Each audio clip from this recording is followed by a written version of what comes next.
Alors, je suis persuadé que bon, l'espionnage nord-américain est une affaire très grave, de bien des manières. Je suis persuadé que beaucoup de responsables n'ont qu'une hâte, c'est qu'on parle d'autre chose. Ça fait d'ailleurs un moment, parce que les télégrammes mis à jour par Assange, depuis maintenant tantôt plus de 2 ans et demi, étaient pour une part d'entre eux déjà connus. Et ils attestaient de l'importance, la puissance, la profondeur, l'universalité de l'espionnage nord-américain. Et dans le contenu de ce qu'on pouvait lire, on voyait l'arrogance. Les États-Unis ne sont pas nos amis. C'est une puissance impériale qui n'a pas d'amis, qui n'a que des intérêts, et au service de ses intérêts, elle est prête à tout. Le premier signal que nous donne cette situation, c'est une certaine forme de déchéance de la démocratie nord-américaine qui est aujourd'hui travaillée par les agences de sécurité, qui se livrent entre elles à des batailles, à des surenchères, qui ensuite entraînent les États-Unis eux-mêmes. Je ne suis pas certain que tout cet espionnage ait été réellement décidé au niveau politique. Ce serait d'ailleurs moins grave que ça n'est tel que ça se présente. Les agences de sécurité, leurs provocations qui leur permettent de justifier leur existence, jouent aux États-Unis un rôle qu'on ne connaît dans aucune autre démocratie. Ça, c'est la première leçon que je tire sur l'état des États-Unis. La suivante, c'est évidemment que c'est une agression contre notre souveraineté, celle de la France, et notre indépendance. Cela nécessite donc une réplique. J'adjure qu'on comprenne que si l'on laisse faire, la fois d'après, ça continuera et ça ira plus loin. Je rappelle au président Hollande que s'il s'en était tenu lorsqu'on a appris pour la première fois que les institutions européennes étaient espionnées, et nos ambassades, aussi bien sur le territoire européen qu'aux Amériques. S'il avait tenu la position qu'à l'époque il prétendait tenir, à savoir exiger comme punition le report de l'ouverture des négociations sur le grand marché transatlantique, peut-être que les États-Unis d'Amérique auraient commencé à réfléchir à ce qu'ils font. Mais comme sous la pression du gouvernement allemand, il ne s'est absolument rien passé, qu'aucune discussion n'a été reportée, eh bien on peut dire que, comme l'a dit avec toute la délicatesse des Yankees de Madame la secrétaire d'État des États-Unis, fuck Europe. Hein. Qu'est-ce qu'elle en a à faire de l'Europe, avait-elle dit à propos des protestations européennes. Donc, il faut une attitude de fermeté. Et évidemment, la fermeté, ça consiste à frapper à l'endroit où on doit frapper. C'est une agression que d'espionner notre pays. L'ambassadrice doit être convoquée par le président de la République.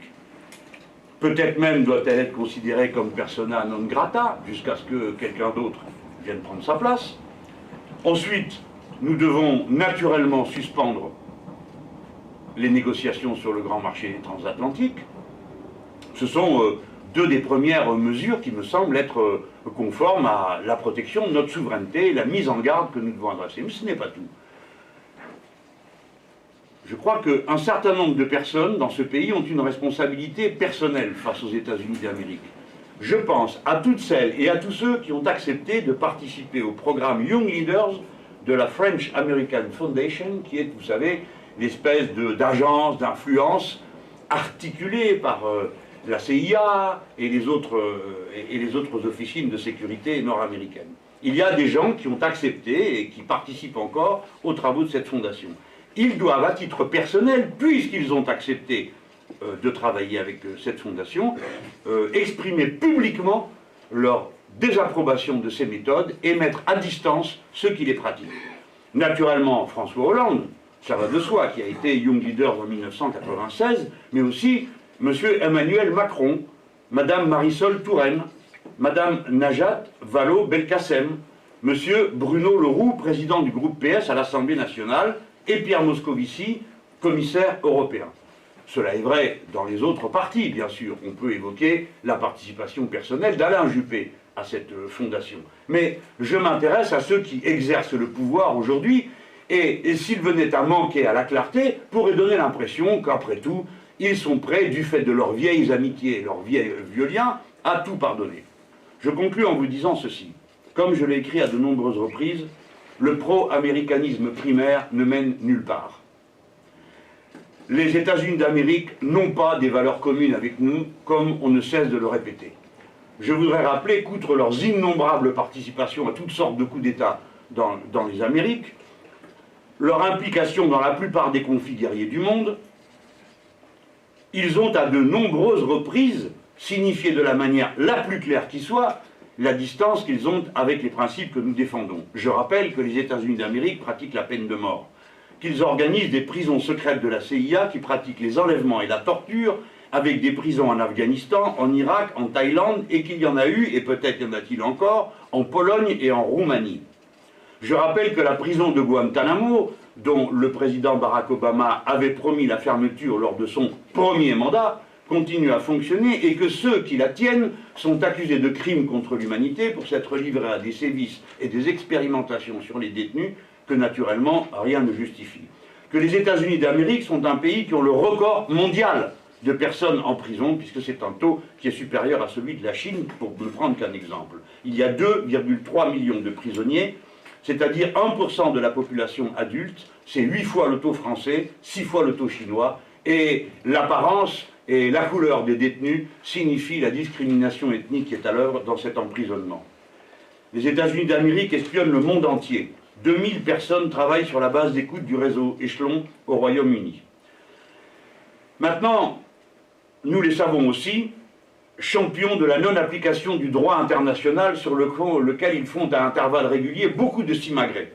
Je rappelle que les États-Unis ont refusé de signer la Convention d'interdiction des mines antipersonnelles. Ils n'ont pas ratifié la Convention sur la Cour pénale internationale.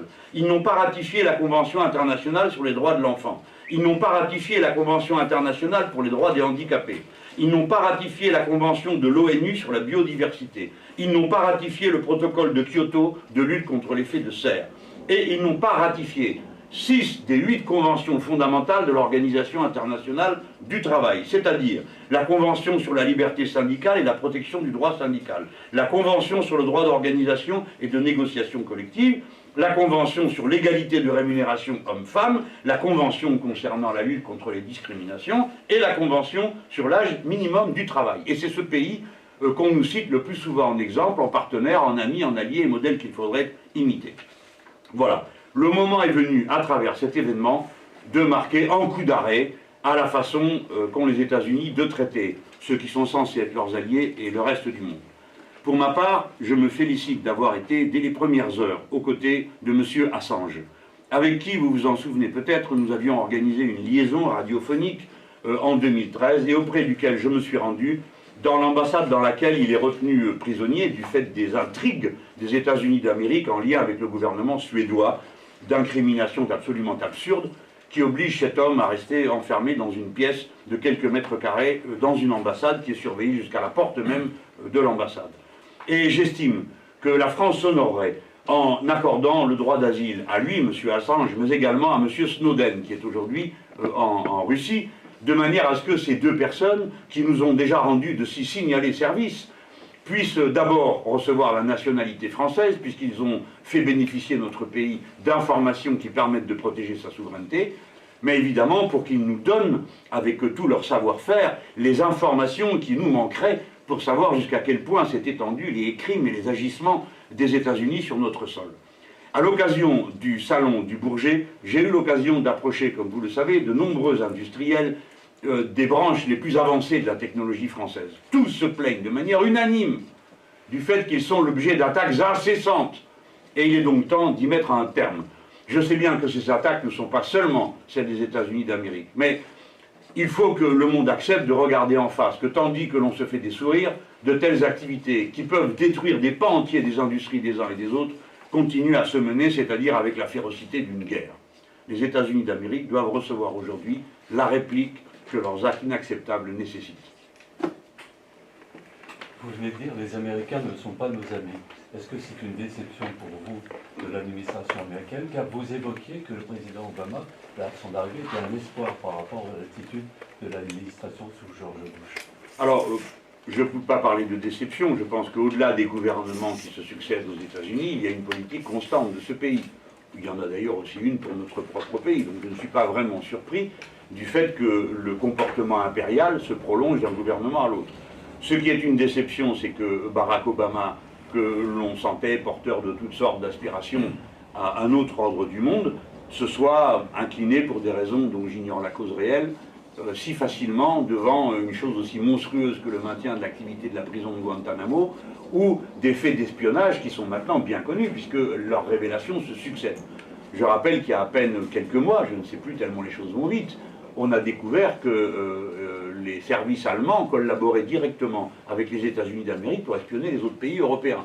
Bon, on voit que le comportement des États-Unis, permis, autorisé par M. Obama, provoque une sorte de contamination qui crée du désordre et des oppositions partout dans le monde. Voilà. Maintenant, M. Obama n'a pas l'air très disposé d'assumer les conséquences de ses actes, car le communiqué que l'on a lu des États-Unis est tout à fait emberlificoté, on ne comprend rien. Ils disent que nous n'avons pas été la cible, enfin tout de même, en plus ils injurient notre intelligence, nous sommes parfaitement capables de comprendre que 3 de nos présidents ont été espionnés. On se demande bien pourquoi. Bon, on le comprend en lisant quels étaient les sujets d'espionnage, mais ça n'a rien à voir avec la protection contre le terrorisme, vous l'avez vu. C'était des discussions entre Européens qu'ils espionnaient. Ils espionnaient les mesures que les Français comptaient prendre pour faire face à l'abominable crime des subprimes, dont ils sont les uniques responsables. Bien. Donc on voit que c'est une attitude vraiment hostile et impériale, qui considère que tout ça, ce sont des vassaux dont on doit contrôler les agissements. Voilà. Je me permets de vous dire que si vous ne comprenez pas, les uns et les autres, dirais-je, aux responsables gouvernementaux, si vous ne comprenez pas que ce n'est pas anecdotique, vous ne pouvez rien comprendre aux mécanismes d'escalade guerrière que l'on observe dans un certain nombre de régions du monde. Si vous n'avez pas été guéri une fois pour toutes par les mensonges de l'administration américaine à propos de l'Irak dans le passé et des soi-disant armes de destruction massive, eh bien, comme vous n'avez rien fait, ils se sont sentis autorisés de dépasser toutes les bornes de la décence et de la distance qu'ils devraient mettre lorsqu'il s'agit d'espionner leurs voisins. Céder aux États-Unis d'Amérique, c'est les encourager. Ils ne comprennent que la force. Et c'est donc la force de notre indignation qui doit leur être opposée. L'ambassadeur doit être personne non grata, les Assange et Snowden doivent recevoir la nationalité française et être accueillis en asile en France, et ainsi de suite. Les négociations du grand marché transatlantique doivent être interrompues. Il faut des actes forts contre des mesures de violence aussi avérées que celles dont nous avons été affligés par cet espionnage. Inacceptable, c'est pas le mot approprié pour vous, le communiqué de l'Élysée? Pardon? Inacceptable, le communiqué de l'Élysée sur cette situation, ça vous semble pour vous acceptable? Ce sont les actes qui comptent, pas les mots. Oui. Cette affaire, vous faites-elle contester, même si c'est pas lié directement, encore plus, le projet de loi sur le renseignement fait voter aujourd'hui à l'Assemblée? Moi, je note l'ironie des situations. C'est que tandis qu'aux États-Unis, on revient sur l'ambiance qui était celle du Patriot Act, en France, avec un temps de retard, mais croyant être les bons élèves, notamment des États-Unis d'Amérique, on fait le contraire. Peut-être que ceux qui vont voter vont s'apercevoir qu'ils sont en train de voter une bêtise qui ne peut conduire qu'à des surenchères, car on n'en finit jamais d'espionner. On espionne, puis on espionne les espions, puis on espionne les espions qui espionnent. On n'en finit plus de tout vouloir contrôler. C'est une vision paranoïaque du monde, qui en plus est stupide, car la plupart des informations qui sont détectées de cette manière deviennent indétectables du fait du flot de ce qui est recueilli, et surtout, ils n'apprennent pas grand-chose, comme ça, déjà. Vous craignez des dérives de ce type avec la loi? Je ne crains pas une dérive, j'en suis certain. Je suis certain que la loi sur le renseignement conduira inévitablement, implacablement, à des dérives dont nous avons eu déjà un avant-goût en regardant ce qui s'est passé aux États-Unis d'Amérique. C'est certain. Et en particulier pour tout ce qui concerne la liberté de l'information, c'est une loi extrêmement dangereuse, nous le savons tous. Même si nous sommes mécontents de la manière avec laquelle l'information est rendue, il est certain qu'à partir du moment où chaque personne qui fait ce métier se sentira surveillée et espionnée, eh bien, une distance se créera entre elle et tous ceux qui éventuellement auraient quelque chose à leur dire.